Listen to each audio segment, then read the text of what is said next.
M23 rebels are advancing in the east of the Democratic Republic of the Congo after capturing two key cities. In January, the Rwanda-backed group took Goma in North Kivu province, and on Sunday they pushed the Congolese army out of South Kivu's provincial capital, Bookavoo. The UN says there are reports of summary executions and sexual violence. In the aftermath, civilians and the Red Cross are trying to work through it.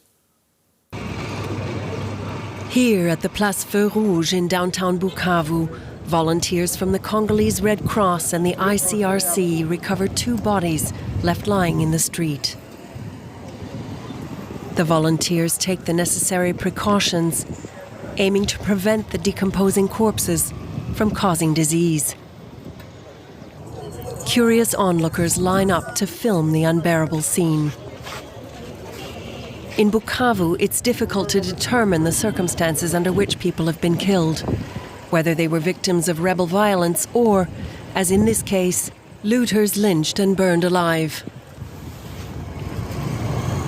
It was the population's fierce expression of indignation that made this kind of thing happen.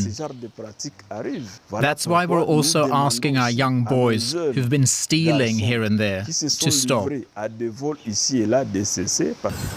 In several districts of the city, many business owners were victims of heavy looting after government forces retreated and local authorities abandoned the town.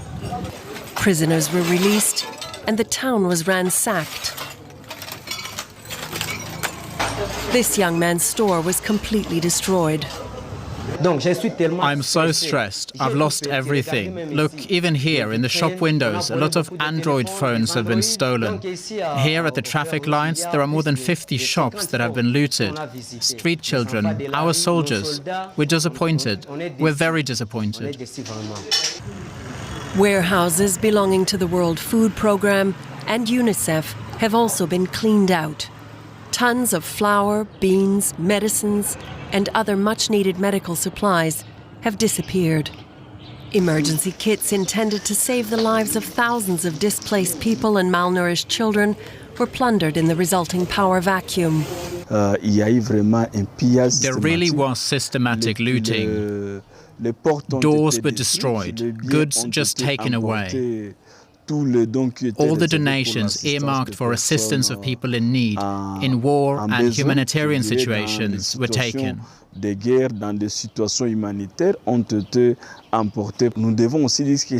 must also say this is an expression of misery, because these kinds of actions clearly show the population is very hungry. The government should make much more effort to relieve the population from this extreme misery.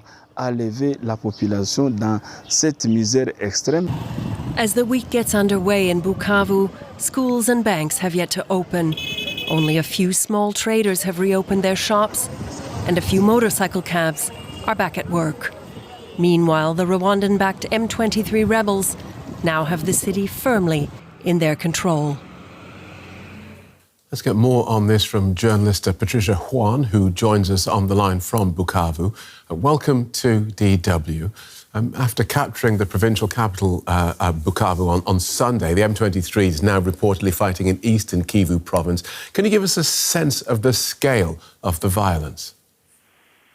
Yeah, sure. Bookavoo, the capital of South Kivu, is somehow the new domino that has fallen into the hands of the M23 rebels supported by Rwanda. They entered the city this weekend. The inhabitants of Bookavoo just holed up in their homes watching the events unfolding. The death toll, though, was far smaller than in Goma. Following pressure from the church and the civil society, the Congolese armed forces had left the city, letting the rebels enter without much resistance. After the entry of the M23 into Bukavu, the attention is now focused on Katanga to the south and Ituri to the north.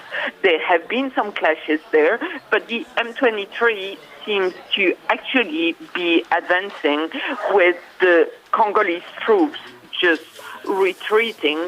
And in the north, there was some heavy fighting, but the civilian casualties are definitely far beyond what happened in Goma. Let's talk about what's going on with civilians. The UN Rights Office says conditions for civilians caught up in the fighting are deteriorating quickly. What have you seen? What have you heard?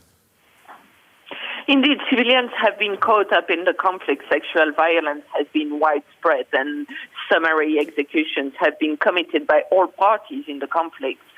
There was also fighting in heavily populated areas, which led to many civilian deaths.